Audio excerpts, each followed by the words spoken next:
Hello everyone, and welcome to another video. Today we are going to be talking about how the media and fake news affect government. Now we're going to be talking about what fake news is, how to spot it, and what it isn't. So let's go ahead and get started. First we're going to talk about public opinion and mass media. Public opinion is the complex collection of the opinions of many different people and the sum of all of their views. So public opinion is not just one person or a handful of people, it's everyone. And how people feel on average about different topics. Mass media refers to those means of communication that reach large audiences. Now, mass media refers to online media and also newspapers, magazines, and news on the TV as well. Media is often considered the fourth branch of the government, and that is a quote that is attributed to Richard Nixon. Now, what is the function of the media? Now, the media has a few different functions. They are supposed to be gatekeepers, which is the introducing or keeping a topic in the national mindset. For example, climate change. Now, their job is to draw the public's attention to topics that they may otherwise not know about, and to keep people focused on what are the most important topics to pay attention to that are going on in the country. Their next function is as a watchdog, and what this means is they are to check corruption within the government. For example, the Watergate scandal. Now, we will talk about the Watergate scandal later in this class, but what it comes down to is this was a scandal that happened under the Nixon administration that was brought to light by the news media. And that is one of the functions that the news media is supposed to carry out. If there is corruption in the government, if somebody is found to be doing wrongdoing, the media needs to report that to let the people know. And scorekeeper. This is the making or breaking politicians depending on the coverage given to them. Now, there have been politicians in the past that have used this to their advantage, and there have been politicians that have had their campaigns completely ruined by this in the past. There have been politicians that spent very little on running advertisements and things because they were able to manipulate the media in a way that they were just constantly being covered on the news. But then there have also been politicians that due to something in their past, maybe an issue that they had done in the past, the media constantly brought attention to, even though it was already kind of a done deal. And while no, it wasn't right, it was kind of already a done deal. They had already made amends for what had happened in their past, but the media kept drawing attention to it, and as such, people did not vote for them. So, those are the functions of the media. Now, the next thing that we have to identify is media bias. Now, media is biased. Everything has a bias of one sort or another. Everyone has biases. They can't help interjecting into anything they do or say. Now, whenever a bias is kind of like a slant, it is a way that you will look at information. A bias is a preference or inclination, especially one that inhibits impartial judgment. So whenever a person is considered biased is because they may interject their own opinions into whenever they're supposed to be presenting facts. How the media reflects and presents that bias is known as spin. So let's talk about bias and spin for a moment. Whenever a media outlet is presenting information, their bias, their spin is going to come into play here. So let me give you an example. Let's say that I am a president of a major coal company, and I say that I am going to open 300 new coal mines in the state of West Virginia. Now, the media is going to pick that story up and they're going to report what I have said. Now, if a media had a more conservative spin, more conservative bias, they would probably report that I'm doing a great thing, I'm going to employ a lot of people, and that I'm going to really boost the economy of West Virginia. That is probably how that would be reported if it was a news source with a conservative bias, a conservative spin. Now, if the media reporting it had a more liberal bias or a more liberal spin, they might report that I'm doing a terrible thing, that all these new coal mines are going to really damage the environment, that I'm going to contribute to climate change, that by opening all of these coal mines, I'm hurting renewable energy, and things like that. Now, both of those reporting is true. If that were the case, I would be doing both of those things. But bias and spin is not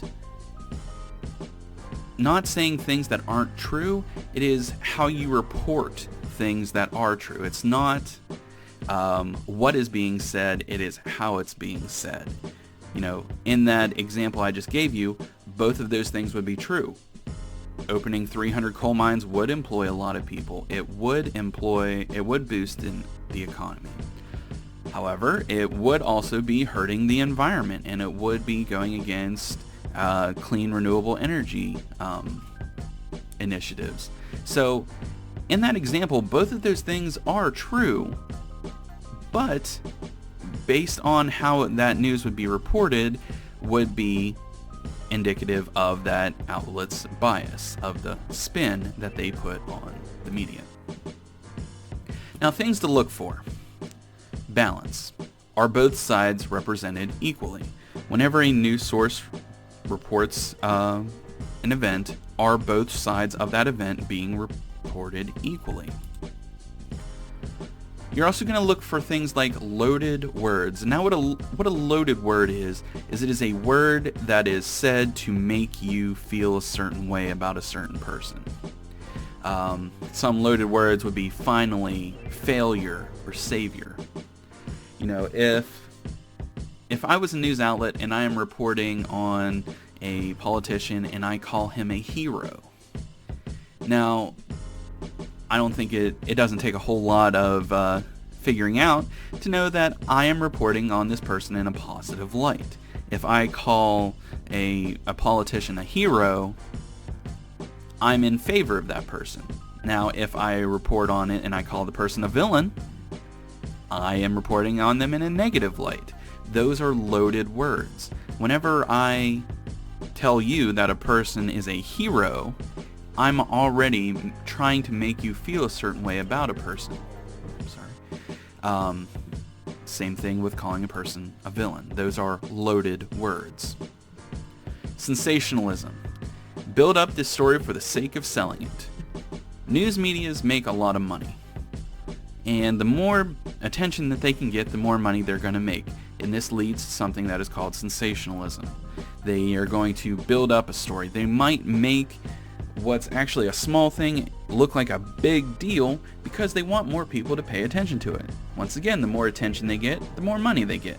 So by building up the sensationalism, they're going to build this story up, they're going to get more attention, they're going to get more money. That is called sensationalism. Images and headlines, do they match the story? A lot of people, and you'll see this on social media a lot, they will read the headline of a story and not go any further. And especially whenever it comes to Facebook and Twitter, you will see whenever people post news articles, there's a picture that goes along with them. So they will look at that headline and they'll say, oh, that's all I need to know about that story, and post it out there and share it. Well, that headline may be misleading. There are misleading headlines. So it is important to look at the whole news article, and we're going to see more of that later in this video. Context. Are facts, quotes, and other aspects of the story put into context? You know, context is important. It's looking at the whole story, not just one part of it. You know, for instance, there are currently with the COVID-19, there are states that are considering lockdowns and restricting people going places and this and that. And if you don't look at the context and you just look at it as a governor or mayor or whoever saying, well, some businesses, they can't be open past certain times, or they can only have so many people in their business at a time. Well, if you look at just that and you ignore everything else, well, it seems like that governor or that mayor or whoever is being very harsh on businesses. Well, why are they trying to put these businesses out of business? But whenever you look at the context of being in the middle of a pandemic, being in the middle of all these people getting sick and a lot of people dying, well, now it starts to make sense. You know, that's why it's important to look at the context of the situation. Not just one individual aspect, look at the entire story. Look at the context. Okay, for example, in September 2017, conservative news outlet Breitbart included this photo with an article on DACA, dreamers or undocumented people brought to America when they were young children. Now, if you look at this tweet and the picture and the headline and all of that, it says, "Where is our compassion?" And the caption here says, 2,139 DACA recipients convicted or accused of crimes against Americans. And then if you look in the picture, it shows a bunch of people. It looks like they might be using like gang hand signs or something. A lot of them have their faces covered, which if we look down here at the date, this is from 2017. I know currently seeing people with their faces covered is kind of commonplace, but before that, if you saw a bunch of people and they all had their faces covered, well, you might think, oh, are these people up to no good? Are these people gonna try to commit crimes or something? You know, like, why are they hiding their faces? They must have something to hide. So, whenever you look at this article and you see these as these dreamers, and then you see a picture of people showing gang signs and hiding their faces and all of that, it makes you think, oh, well, these people are scary. However, the photo that they used with this news article is actually of gang members in San Salvador in 2013, 4 years before this was posted, at a rally for peace and a gang truce, and has nothing to do with DACA. So, it's important to not take an article at face value. Look into it. Breitbart is a news source that has been found many times to be misrepresenting the news. So if you are a person that goes to Breitbart and reads Breitbart, I would try to find another news source. They have been shown to not be the most accurate. Okay. U.S. mistakenly bombs allies in Syria, killing 18. Sounds really bad, doesn't it? Well, members of a Kurdish Arab coalition allied with the U.S. were killed after providing the U.S. with wrong coordinates for an enemy target during a battle with Islamic State fighters earlier this week.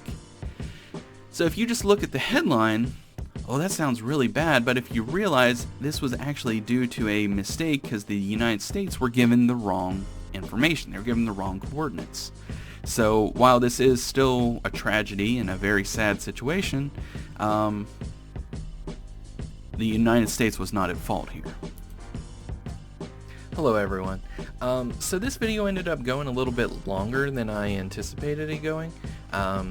So I decided to break it up into 2 videos because I don't like sending out videos that are too terribly long, because I know not everybody might have that amount of time that they can sit and watch one video all the way through.